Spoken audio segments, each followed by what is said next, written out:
ቤኪ ስፖርት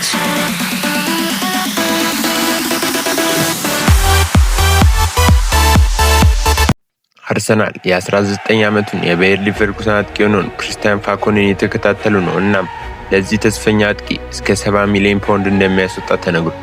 በሌላ ዜና የኒውካስትሉ እንግሊዛዊ ተከላካይ ሊቨራሜንቶ ሲሆን ከኒውካስትል ጋር የነበረውን የውል ማራዘሚያ ድርድር ያቆመ ሲሆን አርሰናልም የተጫዋቹ ፈላጊ ሆኖ ብቅ ብሏል ሲል እውነታውን በቁም ነገር እያጤነበት በመሆኑ ሲነገር፣ ማንቸስተር ሲቲም የተጫዋቹ የረጅም ጊዜ ፈላጊ በመሆኑ ፉክክሩ በሁለቱ ክለቦች መሃል እንደሚሆን ይጠበቃል። ሌላው አርሰናልን በተመለከተ ዜና የፒኤስጂን የመስመር አጥቂ ክቫራትስኬሊያን ለማስፈረም እንደሚፈልግ ተነግሯል። በግራ የማጥቃት ችግሬን ይፈታልኛል ብሎ የሚያምን ሲሆን ፒኤስጂ ግን ተጫዋቹን በፍጹም እንደማይለቅና የክለቡ የረጅም ጊዜ እቅድ እንደሆነ ሲነገር፣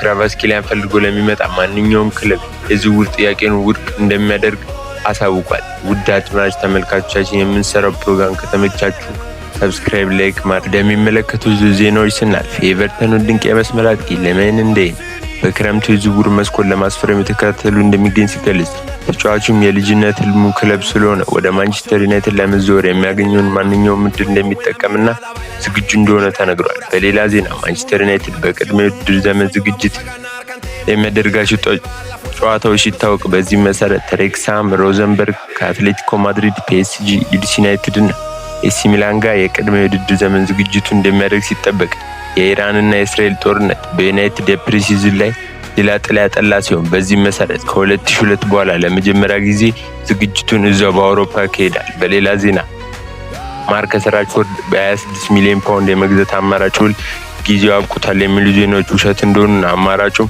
ከውድድር ዓመቱ መጨረሻ ድረስ እንደሚቆይ ተረጋግጧል። ባርሳም ሌላ የውድድር ዘመን የውሰት ውል ቢፈልግ ማንቸስተር ዩናይትድ ግን ለድርድር በፍጹም እንደማይፈቅድ ገልጿል።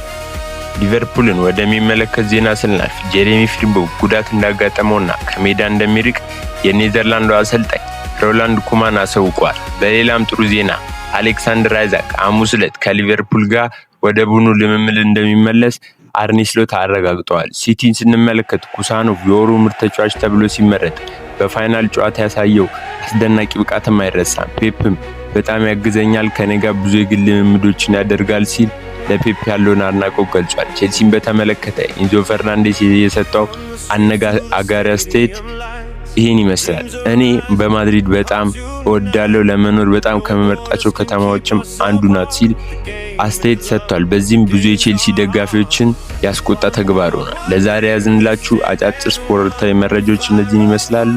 ፕሮግራማችን ከተመቻችሁ ላይክ፣ ሰብስክራይብ፣ ሼር ማድረግ እንዳይረሳ። መልካም ቀን።